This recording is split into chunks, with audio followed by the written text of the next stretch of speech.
today I'm going to teach about occupational therapist. Who are occupational therapists and the definition. So I'm explaining the main points, highlighting the main points, and with diagram and explaining. So don't miss this video and watch this video till end so that you'll understand this topic clearly. So by WHO, World Health Organization, the definition is given: occupational therapist, the art and science of directing man's participation in selected activities to restore, means return to normal healthy conditions, return to normal, bringing back the patient to normal healthy conditions, and reinforce means strength and support and enhance function and or performance, and then decrease the disability means the person who cannot walk, who limit the activity and movement, okay, who can't do the activities and movements, those people are disability. So to decrease the disability and thus to promote health. Okay, once again I'm repeating: the art and science of directing man's participation in selected activities to restore, reinforce and enhance function, performance, decrease disability and thus to promote health. So he is involved with function. This is the main point. He is involved in function and his duty is to evaluate and train the patient in self-care activities like dressing, eating, bathing and personal hygiene to be independent, like toileting, etc.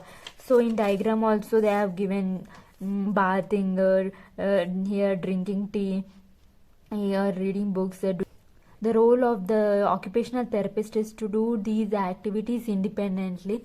Okay, in the course of treatment he is in maintaining and improving what he'll do. The main treatment to improve in patient side, to improve joint range of motion, muscle strength, endurance and coordination of upper limb, because mainly by the use of, with the help of the upper limb only main activities are be done by us. Okay, he works with vocational counselor to, he'll interact with all of them, to vocational counselor, paramedical staff, with the vocational counselor, prosthetist, orthotist, physiatrist.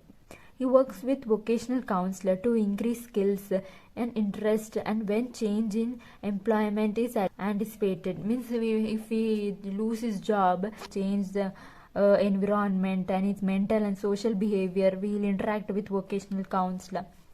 And he'll interact with prosthetist to train the functional. With the help of orthotist, he'll interact because for making splints for self-care, self-help ads for patients who lack the limb. Interact with the physiotherapist to in achieving self goals using activities instead of movements. For those confined to home, he provides for those people who are at home.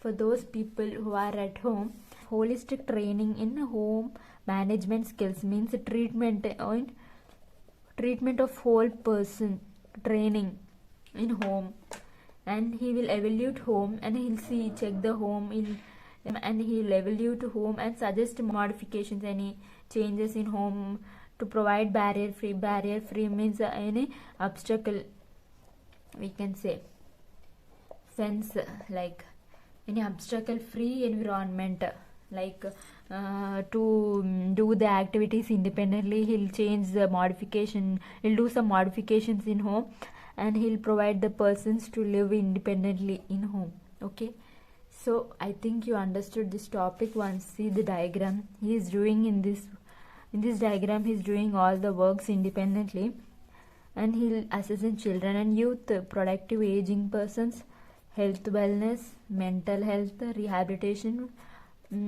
work and industries, occupational therapy practice areas. So in these 6 areas he work and he'll practice occupational therapy practice areas. In these six areas they have drawn clearly and understood. So now if you want to take a screenshot, take it. I hope you understood this topic clearly and read this topic in textbook. Thank you for watching my video.